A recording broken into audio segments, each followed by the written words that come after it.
अस्सलाम वालेकुम अज़ीज़ तलबा तलबात, आपको कनेक्टेड क्लासरूम में खुश आमदीद किया जाता है।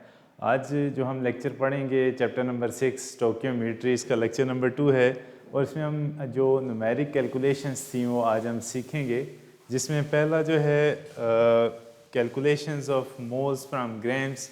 जैसे आपको ग्राम्स दिए जाते हैं तो उससे आप मोल्स कैसे बनाएंगे, अगर ग्राम्स हैं तो उससे मोल्स कैसे बनेंगे, मोल्स से ग्राम्स कैसे बनेंगे, calculation of number of particles in given moles.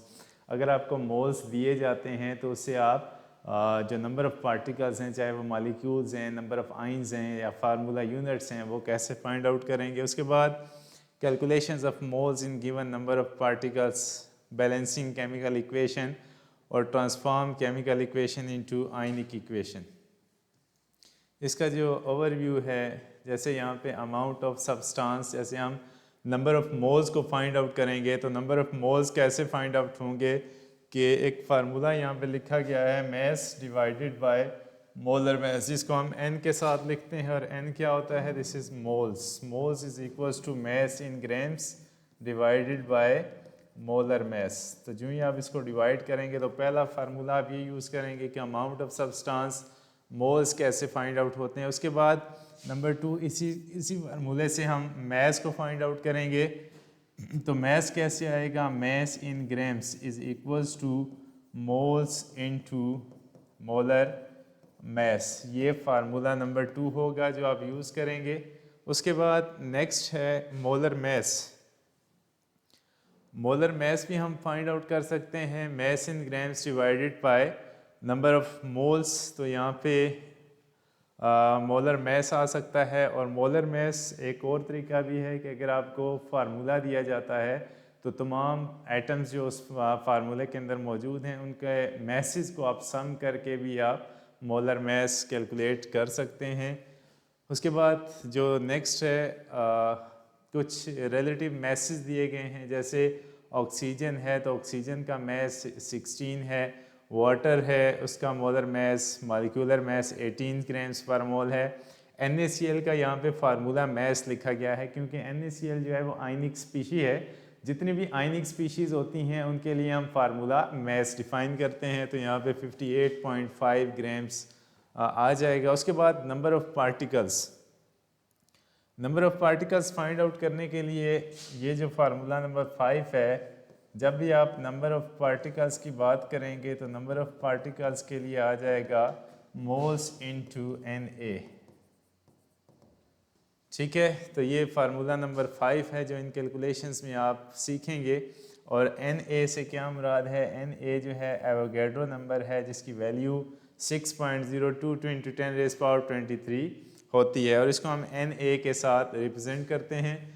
Next जो है कुछ समरी दी गई है, की फार्मूला समरी, जिसमें हम मोल्स को कैसे डिफाइन करेंगे, कैलकुलेट करेंगे। मैस आ जाएगा, मोलर मैस आ गया, नंबर ऑफ़ पार्टिकल्स। ठीक है, इसमें एक एग्जांपल भी दी गई है, जैसे 2 मोल वाटर मॉलिक्यूल्स के अंदर कितने नंबर ऑफ़ मॉलिक्यूल्स होंगे, तो 2 को आपने मल्टीप्लाई कर देना है Na के साथ। तो यहाँ पे आ जाएगा 1.204 × 10⁻23 मॉलिक्यूल्स के। अगर वो क्वेश्चन में दे देता है कि 2 मोल वाटर है तो इस 2 मोल वाटर के अंदर कितने नंबर ऑफ़ मॉलिक्यूल्स वाटर मौजूद होंगे, तो उसको हम number of moles into Na करके कैलकुलेट कर सकते हैं। ठीक है, सबसे पहले हम शॉर्ट क्वेश्चंस की तरफ जाएंगे, उसके बाद MCQs, लॉन्ग क्वेश्चन और फिर MCQs। अच्छा, यहाँ पे जो है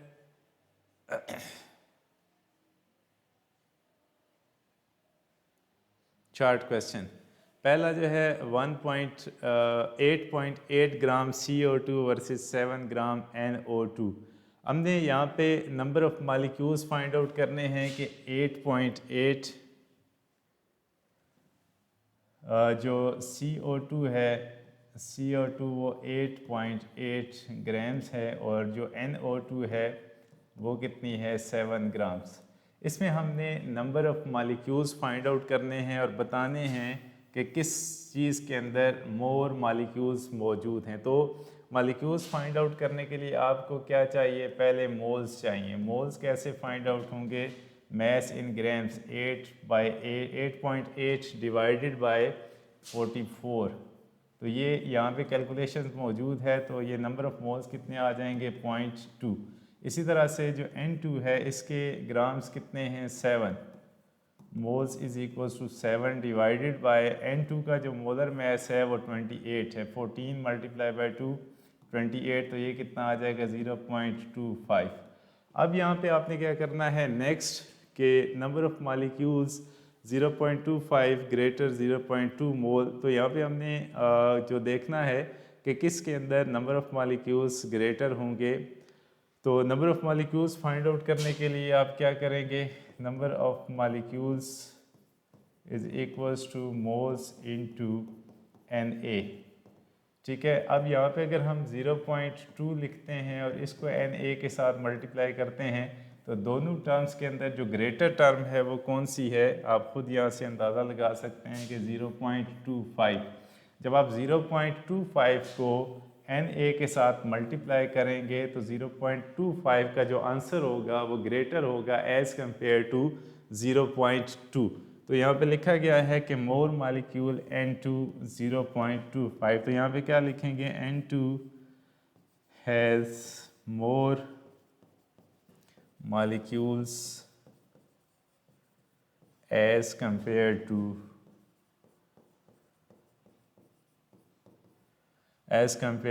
CO2।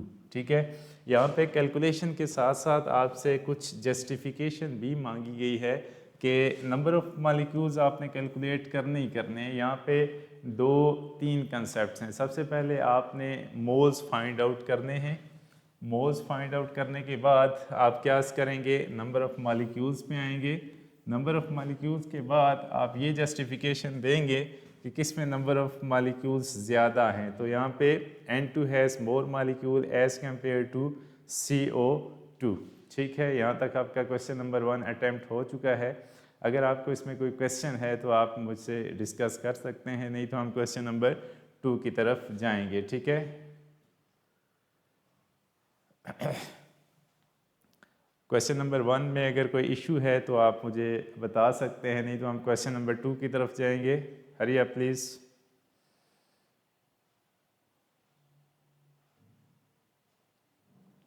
ठीक है, क्वेश्चन नंबर 2 जो है उसमें एक सब्सटेंस है जिसका मैस 18 ग्राम है और मोल्स जो हैं वो 0.3 गिवन हैं। तो इसमें जो हमसे पूछा गया है कि जो सब्सटेंस है,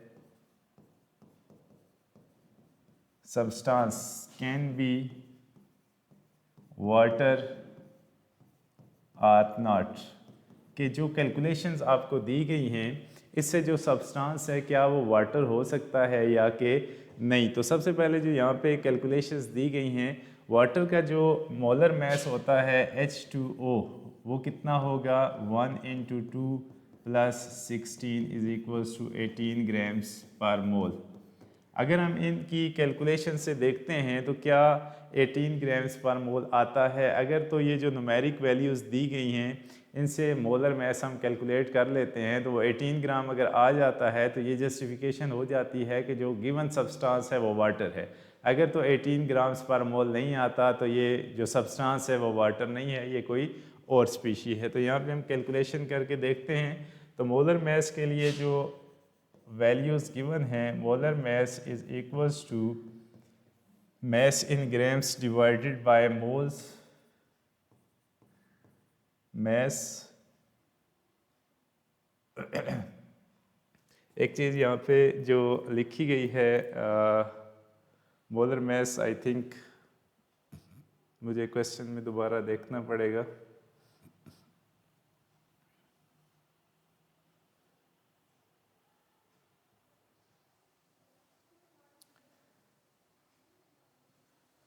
ठीक है, question number 2, a substance has 18 gram and contains 0.3 moles, calculate molar mass state।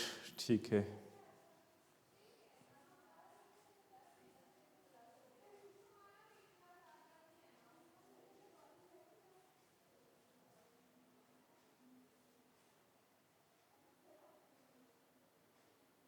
ठीक है, तो यहाँ पे जो mass in grams है, molar mass is equals to mass in grams 80 divided by 0.3। तो यहाँ पे जो कैलकुलेशन है 180 के साथ की गई है कि जो पॉइंट है यहाँ पे ख़त्म करके इसको 10 के साथ डिवाइड किया गया है। जब 10 ऊपर जाएगा तो ये क्या बन जाएगा 180 डिवाइडेड बाय 3। तो जब इसको आप कैलकुलेट करेंगे तो दिस इज 60 ग्राम्स पर मोल आ जाएगा। ठीक है, अब यहाँ पे जो मोलर मैस आया है इस सब्सटेंस का वो 60 ग्राम्स पर मोल है।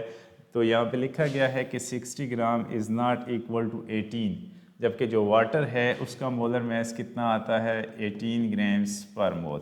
तो यहाँ पे जस्टिफिकेशन हो जाती है कि can not this substance is not water, it can be an else species, कोई और चीज़ हो सकती है यहाँ पे। ठीक है, नेक्स्ट क्वेश्चन है question number 3, number of atoms in 0.25 moles of aluminium. ये क्वेश्चन इंपॉर्टेंट है कि हमने यहाँ पे number of molecules, number of atoms को फाइंड आउट करना है। नंबर ऑफ़ एटम्स को फाइंड आउट करने के लिए जो हमारे पास फार्मूला होता है is equals to moles into Na। यहाँ पे जो मोल्स गिवन किए गए हैं तो यहाँ पे हम लिख सकते हैं number of aluminium atoms is equals to moles. तो मोल्स कितने गिवन हैं 0.25 इंटू Na 6.022 इंटू 10⁻23। तो इसको जब आप मल्टीप्लाई करेंगे तो आंसर क्या बनेगा, this is power 1.505 into 10⁻23 atoms. ठीक है, अब पार्टिकल्स की जगह स्पेसिफिक एटम्स आ गए हैं क्योंकि हमने एल्यूमिनियम को लिया है। तो एल्यूमिनियम जो है वो एटॉमिक स्टेट के अंदर है। तो एटम को हम लिखेंगे कि जो 0.25 मोल्स एल्यूमिनियम है उसके अंदर 1.505 इंटू 10⁻23 एटम्स मौजूद हैं। ठीक है, अच्छा, इस क्वेश्चन में आपका कोई इशू है तो आप मुझे बताएंगे। क्या आपको ये अंडरस्टैंड हो गया है क्वेश्चन नंबर 3 तक? नहीं तो हम क्वेश्चन नंबर 4 पे जाएंगे। ठीक है, हर कंसेप्ट को मैंने यहाँ पे यूज़ किया है ताकि आपका जो क्वेश्चन होता है तो वो आप साथ में देख सकते हैं। ठीक है,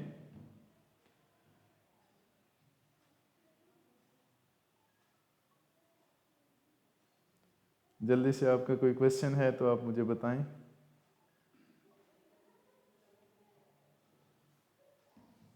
ठीक है, ठीक हो गया। अब नेक्स्ट है क्वेश्चन नंबर 4 की तरफ हम जाते हैं।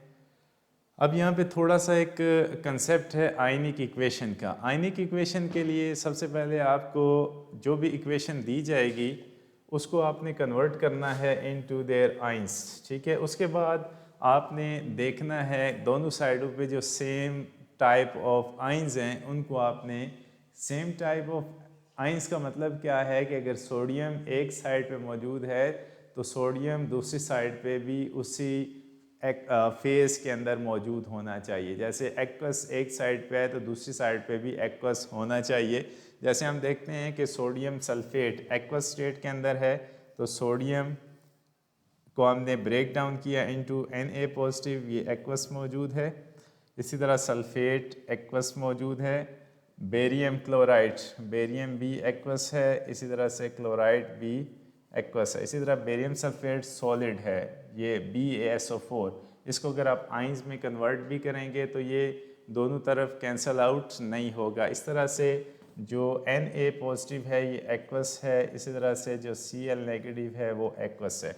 अब Na अगर दूसरी साइड पे मौजूद है तो हम क्या कर सकते हैं, इस Na और इस Na को हम क्या करेंगे, कैंसल आउट करेंगे दोनों साइडों से।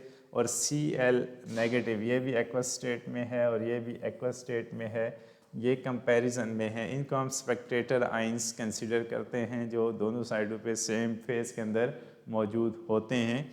और नेट आयनिक इक्वेशन मीन के कैंसल आउट करने के बाद जो हम लिखेंगे वो यहाँ पे मौजूद है, उसको हम देखते हैं।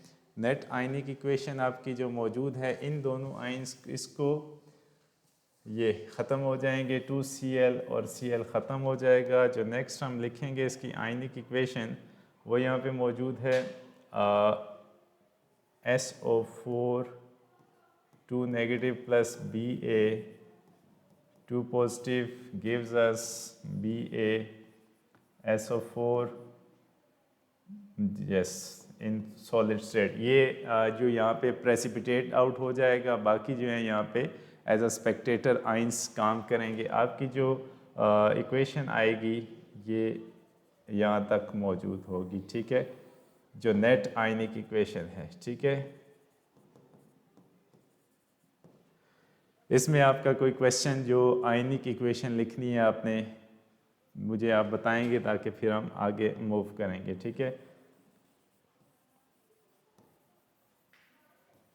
यहाँ तक आपका कोई क्वेश्चन है तो आप मुझे जी बिल्कुल। इक्वेशन पहले आपकी बैलेंस होगी और उसके बाद आपने जो स्पेक्टेटर आइंस हैं जो सेम फेज के अंदर मौजूद हैं उनको आपने कैंसिल आउट करना है। कैंसिल आउट करने के बाद आपने फिर नेट आयनिक इक्वेशन लिखनी होती है, ठीक है। क्योंकि ये इम्पोर्टेंट है, आपकी बुक के अंदर एक टॉपिक मौजूद है आयनिक इक्वेशन का, ठीक है, ट्रांसफॉर्म केमिकल इक्वेशन इनटू आयनिक इक्वेशन, ठीक है। जब आपके पास आयनिक इक्वेशन लिखी हो केमिकल इक्वेशन लिखी होती है तो उसको आपने आइंस के अंदर कन्वर्ट करना है। आइंस के अंदर कन्वर्ट करने के बाद आपने दोनों तरफ से सेम टाइप ऑफ आइंस जो हैं वो उनको कैंसिल आउट करके नेट इक्वेशन लिखनी होती है, ठीक है। अच्छा, उसके बाद जो नेक्स्ट है क्वेश्चन नंबर 5। क्वेश्चन नंबर 5 के अंदर है 2 ग्राम H2 रिएक्ट्स विद O2।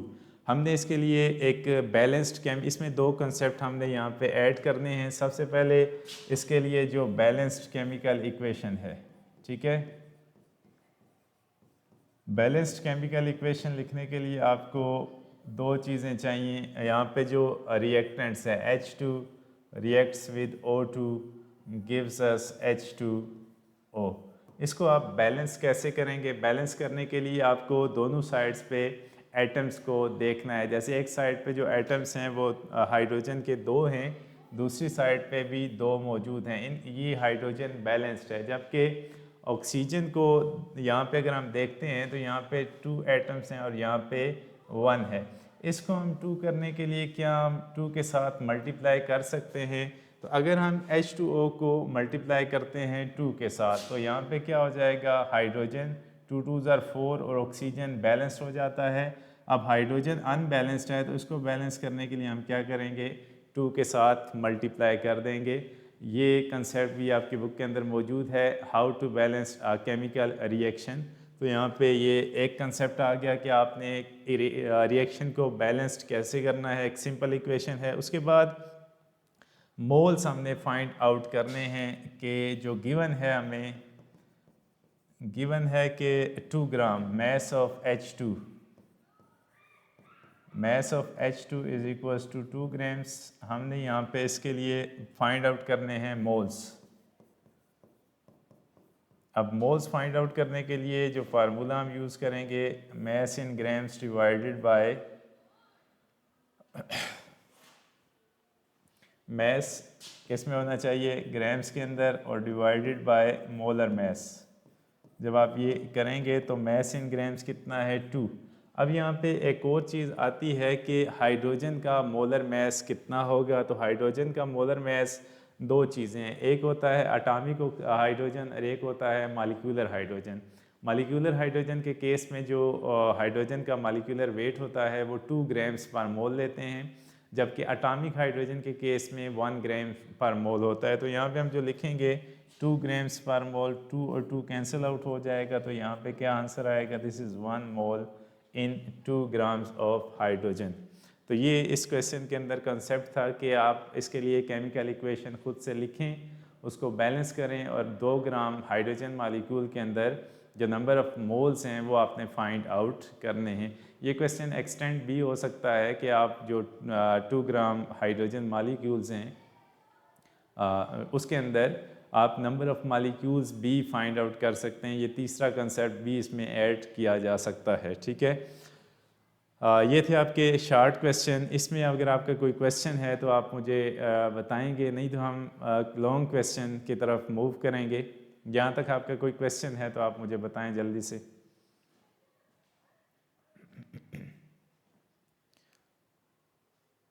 ठीक है, लॉन्ग क्वेश्चन है हमारा, अच्छा, लॉन्ग क्वेश्चन में सबसे पहले जो हमें सैंपल दिया गया है Na2CO3 सोडियम कार्बोनेट, और इसका जो वेट दिया गया है 10.6 ग्राम। इसका हमने सबसे पहले मोलर मैस फाइंड आउट करना है। इस क्वेश्चन को मैं आपको जो ए पार्ट है उसमें हमने इसका मोलर मैस फाइंड आउट करना है। तो Na2CO3 का जो मोलर मैस है वो क्या आ जाएगा, Na2CO3 mess of 1 mole of Na2CO3। तो इसके लिए जो मोलर मैस आपने कैलकुलेट करना है, इसके लिए मैस आपको ज़ुबानी याद करने की ज़रूरत नहीं है। आपको पीरियाडिक टेबल के जो पेपर होगा एनुअल, उसके लास्ट पे पीरियाडिक टेबल हाइड्रोजन से लेके कैल्शियम तक मौजूद होता है, जस्ट आपको यूज़ करना आना चाहिए। तो यहाँ पे जो फाइंड आउट करेंगे तो सबसे पहले जो सोडियम है इसके एटम्स कितने हैं, 2, सोडियम का मैस कितना है 23, प्लस कार्बन जो है 12, प्लस ऑक्सीजन 16 मल्टीप्लाई बाय 3। जब इसको आप सॉल्व करेंगे तो 46 प्लस 12 प्लस 48, तो इसको सम अप करेंगे तो ये कितना आ जाएगा 106 ग्राम्स पर मोल। ये इसका मोलर मैस आ जाएगा, इसका पार्ट ए। ठीक है, उसके बाद हम जाते हैं पार्ट बी की तरफ। नंबर ऑफ मोल्स हमने फाइंड आउट करने हैं। जो हमें मैस दिया गया है बी पार्ट, इसमें हमने फाइंड करने हैं मोल्स। और गिवन हमें क्या किया गया है कि गिवन 10.6 ग्राम्स ऑफ Na2CO3। तो यहाँ पे हम जो ऐड करेंगे मोल्स के लिए हम फार्मूला लिखेंगे mass in grams divided by molar mass. तो मैस इन ग्राम्स कितना है 10.6, मोलर मैस कितना है 106। इसको जब आप सॉल्व करेंगे तो ये आंसर कितना आ जाएगा 0.1 मोल। ठीक है, तो ये एज अ स्पेसिमेन क्वेश्चंस हैं जस्ट आपकी बुक की तरह, लेकिन इसमें कुछ वैल्यूज़ जो हैं वो हमने चेंज की हैं आपकी प्रैक्टिस के लिए। ठीक है, बाकी आपकी बुक के अंदर बहुत सारे स्पेसिमेन क्वेश्चंस मौजूद हैं जिसको आप सॉल्व कर सकते हैं। ठीक है, उसके बाद नंबर ऑफ़ फार्मूला यूनिट्स। अब जो यहाँ पे एक बात लिखी गई है कि नंबर ऑफ़ फार्मूला यूनिट्स, हम जहाँ पे भी लिखते हैं वो क्या लिखा है हमने, नंबर ऑफ़ पार्टिकल्स। ठीक है, नंबर ऑफ़ पार्टिकल्स में मैंने आपको बताया था कि हम जनरलाइज टर्म जो यूज़ करते हैं वो नंबर ऑफ़ पार्टिकल्स की है। इसमें आइंस भी हो सकते हैं, फार्मूला यूनिट्स भी हो सकते हैं, मॉलिक्यूल्स भी हो सकते हैं, एटम्स भी हो सकते हैं। तो नेचर पे डिपेंड करता है सब्सटेंस की नेचर क्या है। जहाँ पे जो सब्सटेंस दिया गया है वो आयनिक सब्सटेंस है, और आयनिक सब्सटेंस हमेशा फार्मूला यूनिट की फॉर्म में एग्जिस्ट करते हैं। तो यहाँ पे हम देखते हैं कि जो फार्मूला यूनिट्स हैं इसका जो सी पार्ट है, ठीक है, सी पार्ट को हम कैलकुलेट कर लेते हैं। सी में हमने करना है फार्मूला यूनिट्स। फार्मूला यूनिट्स के लिए जो हम फार्मूला यूज़ करेंगे, formula units is equals to moles into Na। यहाँ पे जो हम फार्मूला यूनिट्स कैलकुलेट कर रहे हैं वो किसके हैं, Na2CO3। अब यहाँ पे जो हमें मोल्स दिए गए हैं जो हमने कैलकुलेट किए हैं 0.1 इंटू 6.022 इंटू 10 रेज़ पावर 23, इसको हमने हाफ करना है तो ये किस में चला जाएगा, 0.1, तो ये वैल्यू आ जाएगी 6.022 इंटू 10 रेज़ पावर 22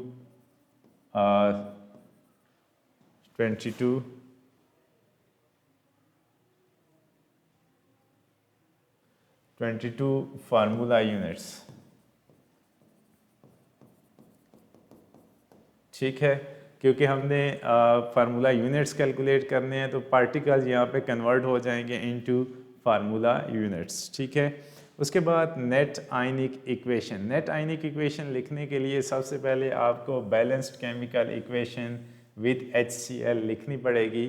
कि सबसे पहले हम सोडियम कार्बोनेट का HCl के साथ रिएक्शन लिखेंगे, ये बेसिक इन नेचर होता है, और साथ में एसिड है। जब एसिड और बेस आपस में रिएक्ट करते हैं तो यहाँ से साल्ट और वाटर जनरेट होता है। यहाँ पे एक्स्ट्रा चीज़ जो है वो कार्बन डाइऑक्साइड गैस रिलीज़ हो रही है। ठीक है, अब यहाँ पे अगर हम देखते हैं तो ये जो सोडियम कार्बोनेट है उसको अगर हम आयनिक फॉर्म में कन्वर्ट करते हैं, ठीक है, पहले उसके बाद हम इसकी नेट आयनिक इक्वेशन पे जाएंगे।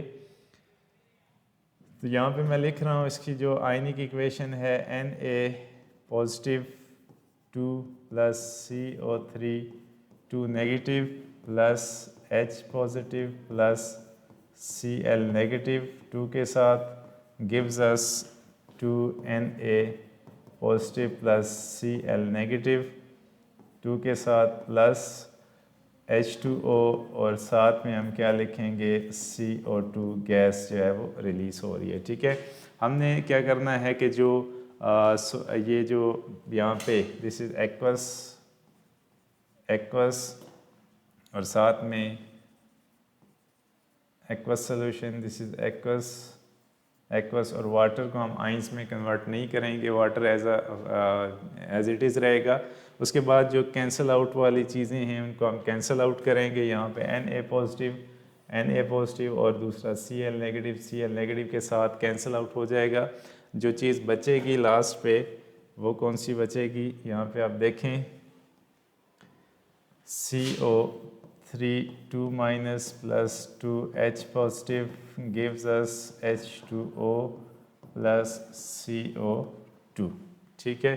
तो यहाँ पे आपके पास जो नेट आयनिक इक्वेशन यहाँ पे मौजूद है तो आप वो भी देख सकते हैं, ठीक है। एक्वस सोल्यूशन मीन के इनको हम वाटर के अंदर डिज़ोल्व करके रिएक्ट कर रहे होते हैं, तो आप ये चीज़ देख सकते हैं, ठीक है।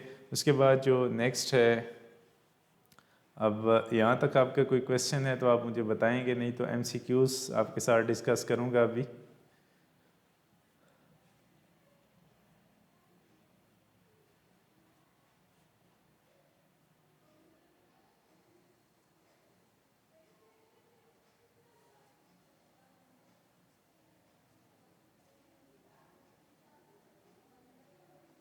आपका कोई क्वेश्चन है तो मुझे बताएं, नहीं तो हम आते हैं MCQs की तरफ। 5 MCQs हैं। सबसे पहले अच्छा ठीक है आप आ जाएं MCQs पे। तो सबसे पहला MCQ है which sample contain the maximum number of particles. या मुझे थोड़ी सी कैलकुलेशन करके दें कि इन चारों में से किस में सबसे ज़्यादा नंबर ऑफ पार्टिकल्स आएंगे, क्योंकि ये सारे के सारे मालिक्यूल्स हैं तो इसमें किस में सबसे ज़्यादा नंबर ऑफ मालिक्यूल्स मौजूद हैं। जल्दी से शाबाश, ताकि फिर हम उसको कैलकुलेट करें। थोड़ा सा मैं आपको हिंट दे देता हूँ। सबसे पहले आप इसके क्या कैलकुलेट करेंगे, मोल्स 8 डिवाइडेड बाय जो ऑक्सीजन है वो 32, इसको मल्टीप्लाई करोगे 6.022 इंटू 10⁻23 और उसके बाद जो 14 है 14 divided by 28 multiply by 6.022 into 10⁻23, ठीक है। और उसके बाद जो कार्बन डाइऑक्साइड है 11 डिवाइडेड बाय 44 इंटू 6.022 इंटू 10⁻23 और लास्ट पे है 2 डिवाइडेड बाय 2 इंटू 6.022 इंटू 10⁻23। किस केस में मैक्सिमम नंबर ऑफ पार्टिकल्स आते हैं, D 1A कैलकुलेट किया है आपने। तो यहाँ पे जो वैल्यू आएगी ये लेस आएगी, ये भी वैल्यू डाउन जाएगी, ये भी वैल्यू, इसमें जो नंबर आएगा ये लेस देन 1 होगी, ये भी लेस देन 1 हो जाएगी, ये भी लेस देन 1। अब यहाँ पे जो नंबर आएगा वो 1 आएगा। जब 1 इसके साथ मल्टीप्लाई होगा तो ये वैल्यू क्या हो जाएगी, greater as compare to other. तो यहाँ पे जो ऑप्शन आएगा वो D ऑप्शन आएगा, ठीक है। क्लियर है, ठीक है। क्वेश्चन नंबर 2 में हम जाते हैं MCQs। If 0.25 moles of a compound has a mass of 15 grams, the molar mass of this compound is 0.25 moles given है और 15 ग्राम्स इसका मैस गिवन है। इसका मोलर मैस कितना आएगा, ठीक है। इसको ज़रा देखें। मोल्स कैलकुलेट करने के लिए हमारे पास जो फार्मूला होता है mass in grams divided by molar mass. हमने यहाँ कैलकुलेट करना है मोलर मैस। तो मोलर मैस किसके बराबर आ जाएगा, molar mass is equals to moles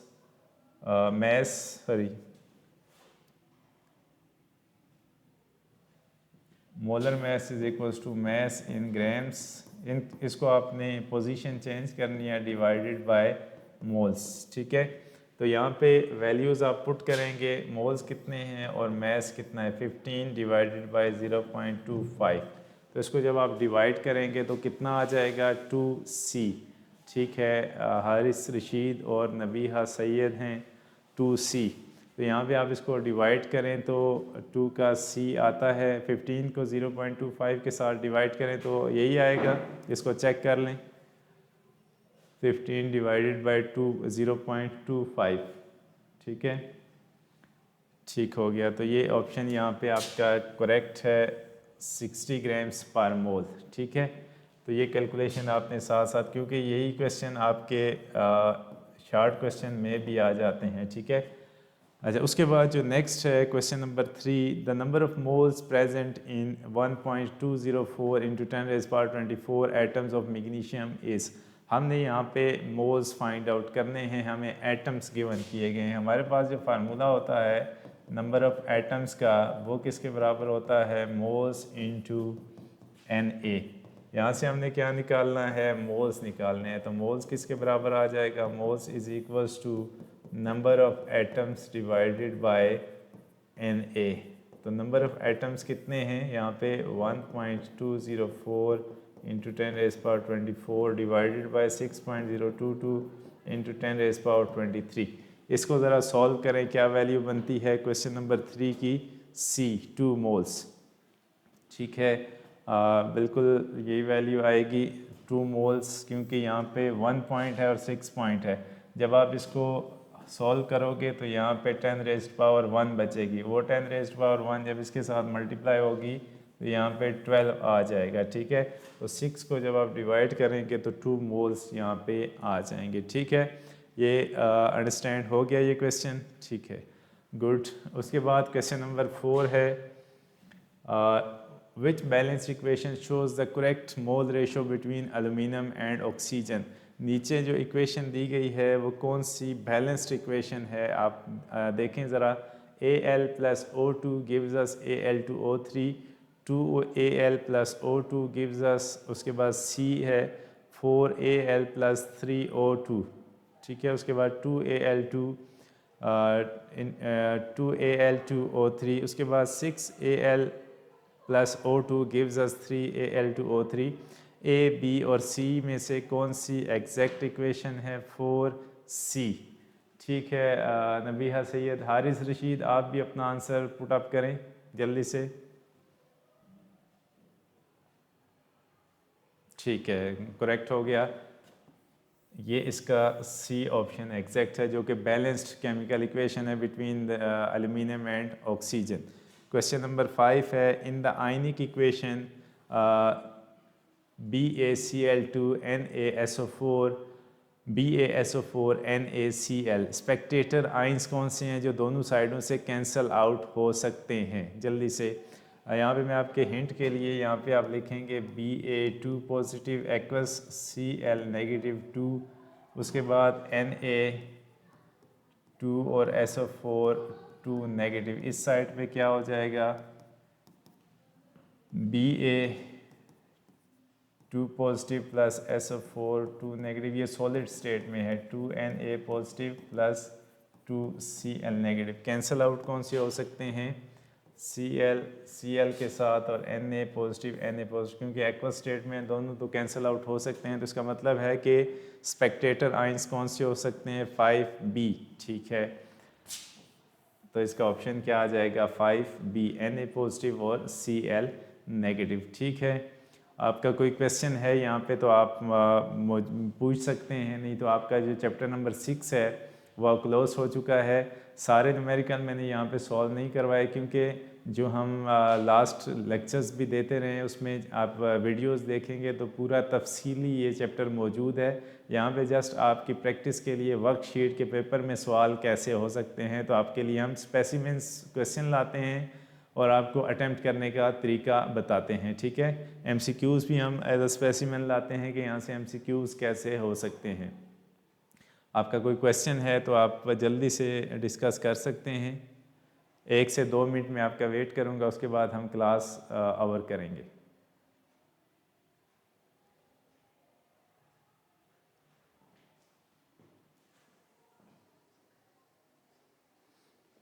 अच्छा, इस तरह से है कि केमिस्ट्री के हमारे पास जो टोटल चैप्टर होते हैं वो 19 चैप्टर हैं।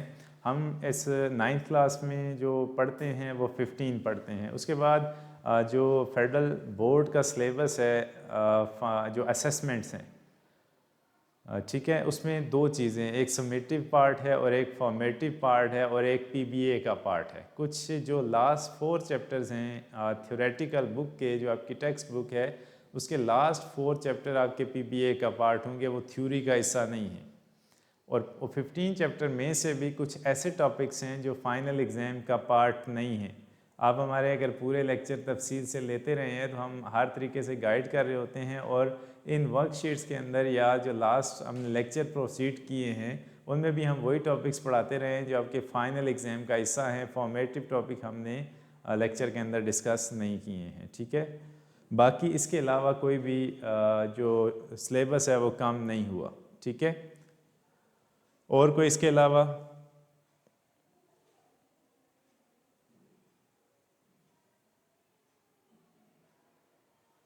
ठीक है।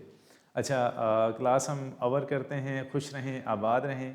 मैं आपका इंस्ट्रक्टर मोहम्मद इदरीस आपसे इजाज़त चाहूँगा। अल्लाह हाफ़िज़।